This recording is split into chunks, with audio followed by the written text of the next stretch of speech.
Hello everyone again. Continue with the videos.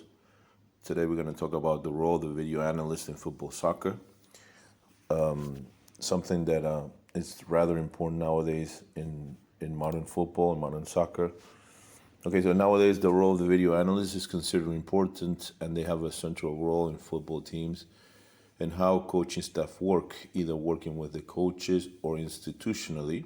So they can work either institutionally or the coaching staff, okay, where they are hired by clubs and institutions where their work is not questioned due to the importance they have. Okay, so now they have won a space or they have won a place in the clubs or in the coaching staff because of the importance that nowadays we have as far as knowing or having the information that we have. Normally, they are part of the coaching staff or clubs where they issue reports, either written with images, videos, or both. They can be issued reports either regarding the information about a team, players, or the scouting department regarding athletes that can become future players of the team. So, in other words, they can work with the coaching staff. If they're going to work with the coaching staff, they're going to work basically in the matches, the opposing team, your own team, okay, and players and their performance, and also they can work in the scouting department as far as scouting athletes or players for the future, no? Future promises or future talents. Okay, their assignment can be directed towards A, team performance, either own or another team. B, performance of footballers either in matches, training, or both. So not only video analysts can work in the matches, but also in the training. Okay, and here in South America, it was really very famous by several Argentinian coaches. Ariel Holland is the first one that comes to mind, where he uses a lot of drones in the sessions to put a lot of emphasis in the trainings and how the players do their tasks correctly. Okay, as part of scouting team in order to discover new talents, as I said before, and find young players with potential for later development. So basically, out of all this work that they can do and they will do, it's, well, of course, it's very important because it's a lot of the evidence that you will have as a coaching staff. If you're going to show the sport director or if you're going to show a club director, you have everything, the evidence that what you have done, how you have worked, and this is very important as far as making visible to the club, what work is being done in the club by the coaching staff. Important factors to take into consideration by the coaching staff. Communication, okay? So some of these things happened to me personally when I worked as a scout early on. And I had some problems with one or two of these three issues that I wrote about here. Communication was one of them, okay? So the communication between the head coach and the coaching staff and the video analyst, it must be common, okay? So they must have a common plan and must understand what the coaching staff wants to see in the reports and information. And also I have a friend who they went to coach in a first division club in another country. I'm not going to say the name, of course. And they would have a video analyst who would do the video analysis of the matches. But the information that he would show was not the information that the coaching staff was interested in. So there was not there were not common goals as far as, listen, we want to see this, we want to see that. So the first thing that they must have is a common plan, okay? So, okay, what do we want to see? What are we going to focus on? Because this will depend on the coaching staff and their playing model and even the way they're going to work, the way they're going to train. So this is very important, okay, as far as having a common plan and having good communication, okay? The second one is the language. So this also happened to me, that the head coach could not understand the terminology that I used, okay? So the language that they use must be common, okay? So they must be able to understand each other very clearly. So they must have a common objective, a common goal, but also their language must be the same. Because if the scout or the video analyst writes a report or does a video and he uses terms that the coaching staff or the players will not understand, then this will be a problem, okay? Duration. Okay, so the reports, the information must not be very long in order to be effective. Consciously, normally the players can only observe up to 7 or 8 sets of information. So if we're gonna bombard them with long videos, long video analysis, the session of video analysis will be very long and tedious, and the players will not be able to focus on things that you want to. So sometimes it's better to make several if you're gonna focus on different aspects or different lines, or individuals sometimes also, and very short, okay? Brief, concise, focus on things that you want to correct or you want to explode of the other team, or they have weak points, whatever, and be very concise and precise, okay? Very, so that the level of concentration is very high. What are the things we should pretend that our video analyst shows in the reports? General features I'm going to talk about. I'm not going to talk about in depth because this will be very long. Again, this is just a theoretical video regarding the role of the video analyst. Basically, is the behavior in the face of organized attack. Okay, so how will the team organize an attack? Will they play long possession football, short possession football? Will they build up through the flanks? Will they build up through the middle? All this information that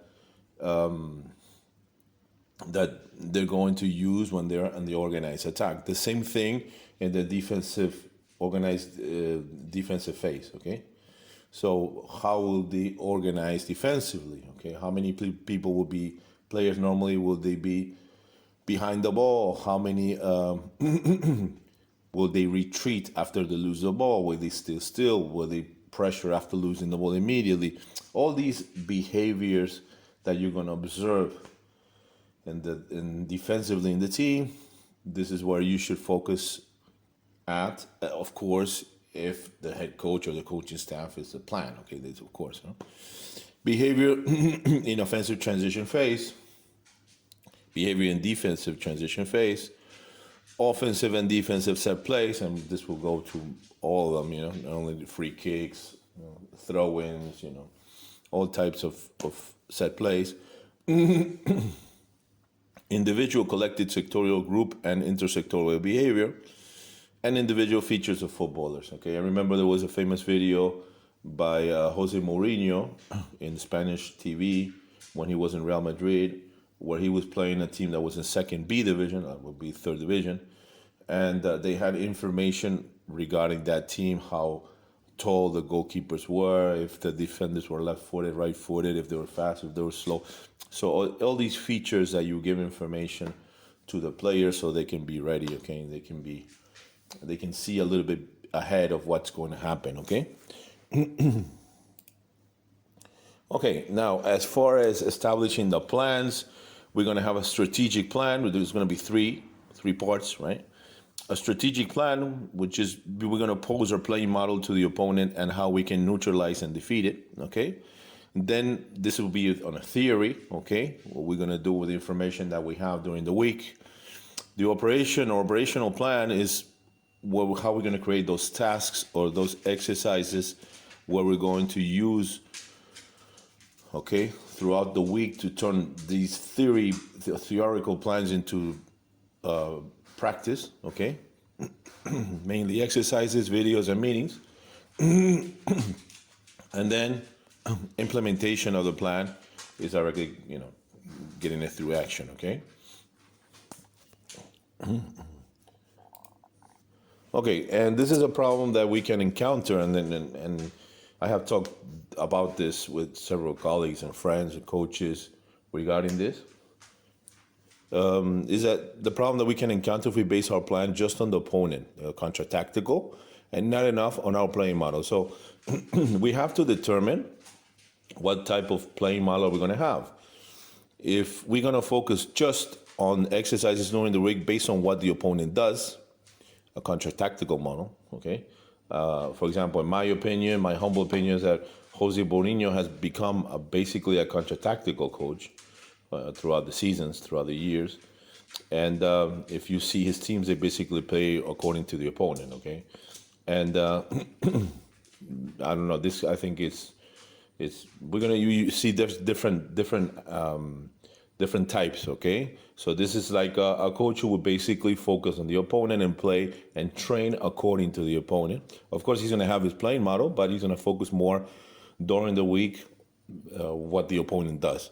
Then a playing model focus just on our playing model and just focus on our mistakes in previous matches and not focus much on the opponent. And these are the type of coaches that normally their teams have a lot of take they're more the initiative, okay? Like for example, Guardiola would be an example of this, okay? So he just focuses us on his playing model and his mistakes, and of course he takes into consideration what the opponent will do, but he doesn't work so much on this, or he doesn't put so much emphasis on this, but rather on the way he plays and the way he can neutralize it through the way of his team playing, the way it does, okay? And the last one is more like a mixed model, okay? Playing model, correcting our mistakes, but focusing on some tasks during the week on the opponent's weak, strong points and features, okay? So you have several ways of where you can go. You can put more emphasis on your playing model. Of course, this will have to do, I think, with the level, of course, that you're coaching also, because if you're coaching younger kids, you're not going to be analyzing videos of the opponents, okay? So you're going to focus basically on your own team and making them better. If you're going to work professionally, you are going to have to take in consideration features of the team, especially a lot of features. But you have to be careful of not giving them information just about the opponent and not enough about your own play model, because you also want your team to play the way they normally do and not change every week the way they play, okay? So this is something that as a coach you have to take into consideration, and you have to choose which is the way that you feel most comfortable, okay? Okay, now as far as video analysis, recently in the last years there has been a large influence of big data, okay? And of course the book and the movie Moneyball is a big part of this, all right? So the story behind big data, most people know, was created by Billy Beane, who was a sport director of Oakland A's in baseball, in Major League Baseball, creates, along with a mathematician, a system based on the notes of Billy James, a fan in the 70s that had all the numbers in the sport, a sort of father of modern big data. The statisticians want to know how statistics works. I want to know what they mean, just like sports journalists who use them to decorate their articles instead of understanding the game. They are studied. So in other words, what I wanted to explain is the difference between big data and statistics, because most people do not realize this or do not understand it. I even had in recent UEFA Pro in the Spanish Federation, we had several famous coaches who talked about big data, and I think they really don't understand what really big data is about, okay? Big data, the main aspect of big data, the main feature of big data is that it's going to give, or it's going to try to give, based on the algorithms and the way it works, a qualitative focus on the information that we're going to receive. So we're not going to receive just information isolated from the game, but it's going to be related to the game. Okay, so big data is studies based on algorithms found on thousands of matches that are compared with information of our team, of opponents, or in the case of scouting of footballers. To understand big data, we must define it as a type of statistic, but seen qualitatively or through qualitative features, okay? So with big data, we're not going to just give, for example, just possession as a feature alone itself. Of course, possession can be a rather important factor in the long term, because most of the times when teams have a lot of possession, they're going to shoot more on goal. And if they're going to shoot more on goal, they're going to score more. So as far as the long-term variable, it's very important. But as far as a game or a match, it really has no importance, okay? So there's an example. Possession has no purpose in football alone, but rather in what zone we have possession or gain or lose the ball. So this is the difference, okay? Okay, we're going to gain possession. Where are we going to have possession? Where are we going to gain the ball? Where are we going to lose it? So we're adding strategy behind statistics, and this is where big data comes into action, okay? So this is why big data is very important, because it's related to strategy, okay? Which statistics is not, okay? So possession in the long term can have a meaning because teams who have more possession shoot more on goal, and that will give our team more chances of winning, but not on the short term, okay? It is not the same given an assist. For example, we're going to talk about expected goals or expected assists. Okay, this is an example of expected assists. Okay, so it's not the same thing is if I give an assist to a teammate who shoots on goal from 30 yards out, that if I give an assist to a teammate, I leave him or her, leave that teammate, man-to-man with a goalkeeper inside the box or near the small box, okay? So, of course, the assist will be the same, or if I give a pass back to a defender, okay, in the middle of the pitch. It will be a pass, will be an assist, but it's not the same thing if I leave a center forward along with a goalkeeper inside the box, okay? So he can score. So this is the difference between statistics and big data, okay? Both are assists, but according to big data, they are clearly discriminated from the statistics. So we're going to give a punctuation, okay? And this is going to be based on a lot of information that we're going to get from certain companies that analyze thousands of matches from the top leagues in Europe and the Champions League, okay? The 5 top leagues in Europe and the Champions League, okay? The Spanish, of course, the Premier, the Bundesliga, the Italian Serie A, and the French League, I think is the other one. And so they gather all this information, and there is where you can contrast the information of your team and your players and the opposing team and players. And this is where they receive an average, okay? And this is really what you can track as far as the behavior of the player during the season, in the match during the season, and your team, of course, okay? Okay, so it's not the same thing shooting from zones where our chances of scoring are extremely low. We're talking about expected goals. Than creating chances in front of the goal with little or no opposition, okay? Low percentage to high percentage chances are clearly discriminated in big data compared to statistics. For example, in statistics, a shot is a shot. While in big data, if you shoot in the penalty spot, for example, it's a high percentage shot. While if you shoot 30 yards out, it's a low percentage shot. And both in statistics will be a shot on goal, okay, or a scoring chance. Low percentage to high percentage chances are clearly discriminated in big data compared to statistics, as we can go on in almost every situation, okay?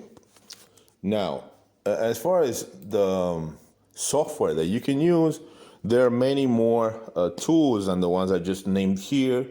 You have many, okay? And some of them are just to do video analysis. Remember, this table has several, this video analysis has a lot of parts, a lot of branches, okay? One can be either related to scouting, okay, which is used a lot also, okay? And they're using a lot of big data nowadays also to scout players. Now, another branch is related to the analysis of your own team. Another branch is related to analysis of the opponents, okay?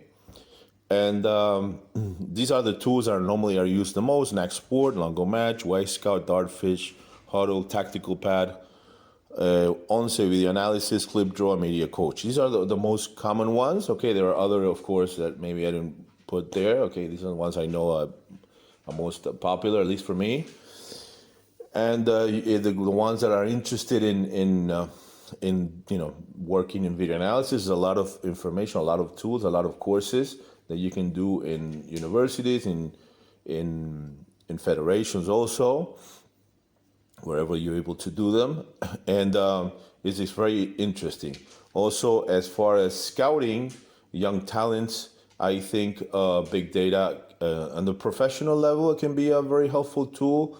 Not so much on the youth level, and this is really a lot more complex, because in the youth level I have a lot of experience working in youth level and coaching many players that played in professional level, over at least, I don't know, maybe close to 100.